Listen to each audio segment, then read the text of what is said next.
Best back exercises versus worst back exercises. Today, professional fitness expert and holder of dual degrees in biochemistry, Jeff Nippard, has compiled a list of exercises. Let's see if you've been misled by some flashy and ineffective moves. Let's start with the worst ones. 1. The Renegade Row. Jeff Nippard considers this one of the worst back exercises. Because it requires high core strength, beginners often compromise their form when lifting.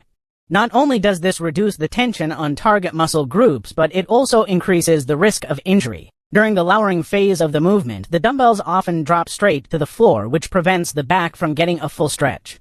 This is one of those rare exercises where both the concentric and eccentric phases are problematic. 2. Most combo moves based on the bent-over row. For example, row plus bicep curl, row plus kickback. Jeff says these 2-in-1 exercises might aim to give you a 1+1 greater than 2 inches benefit, but in reality, different muscle groups have different strength levels. Back training intensity may not be appropriate for the other involved muscles. These kinds of moves often stimulate the weaker muscle group more, leading to inconsistent results. Different people may feel the exercise in completely different muscles. 3. Rack pulls from above the knees. Deadlifts in general are not primarily back-focused exercises. Rack pulls, especially from above the knees, shorten the range of motion even more. Jeff originally wanted to rate this as slightly better than the worst, but due to the strain it puts on equipment, racks, bars, he decided to put it in the worst category as well. Now, let's talk about exercises that are better, but not the best. 1. Barbell deadlift. One of the best strength-building exercises overall. However, during the movement, the back mainly acts as a stabilizer, so its effectiveness for back muscle growth is limited. It's more suitable as a leg or full-body strength movement. 2. Yates Row A coconut row. Named after 6x Mr. Olympia Dorian Yates, compared to the traditional barbell row, this version is more upright, which helps reduce pressure on the lower back. However, the trade-off is increased involvement of the glutes, so it's placed in the better but not best category. 3. Inverted row. This exercise is quite effective for both back width and thickness, but mostly for beginners. If you want to see real progress, you'd need to do at least 30 reps of inverted rows regularly. Plus, it's not easy to add resistance. Instead of extending training time, there are much better alternative exercises available. Now, let's talk about exercises that are close to the best. 1. Wide grip and medium grip pull-ups. Pull-ups are highly effective for building back width. As a classic back exercise, they fit perfectly in any training plan. However, studies show that the resistance curve is uneven during the movement, making the difficulty fluctuate. Also, the movement isn't very beginner-friendly. It's hard to consistently target the back muscles with precision. That's why it ranks here, rather than higher. 2. Underhand supinated pull-ups. This movement stimulates both the biceps and the latissimus dorsi.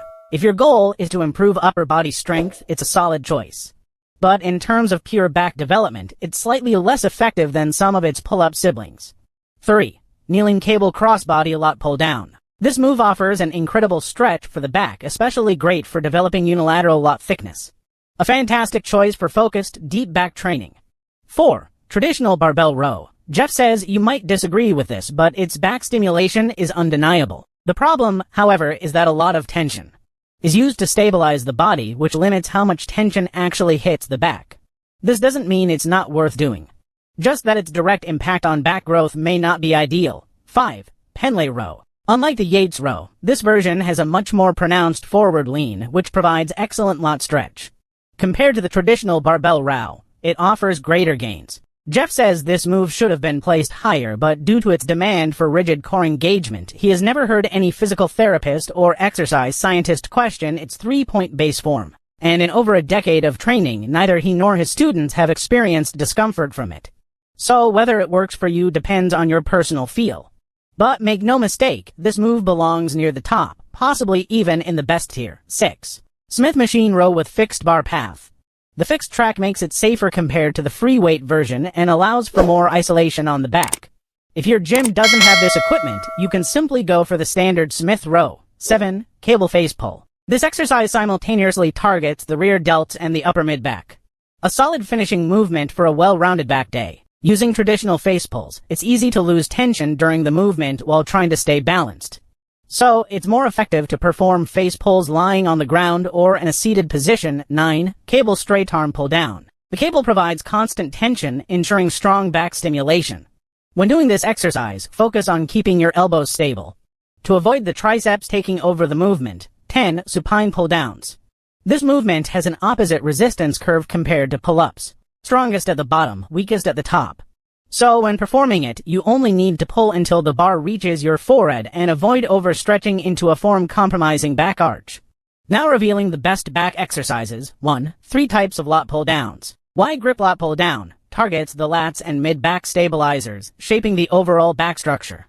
Close grip lat pull-down focuses more on the lat thanks to inward elbow positioning. Single arm kneeling lat pull-down isolates one side at a time with a longer range of motion, delivering superior back stimulation.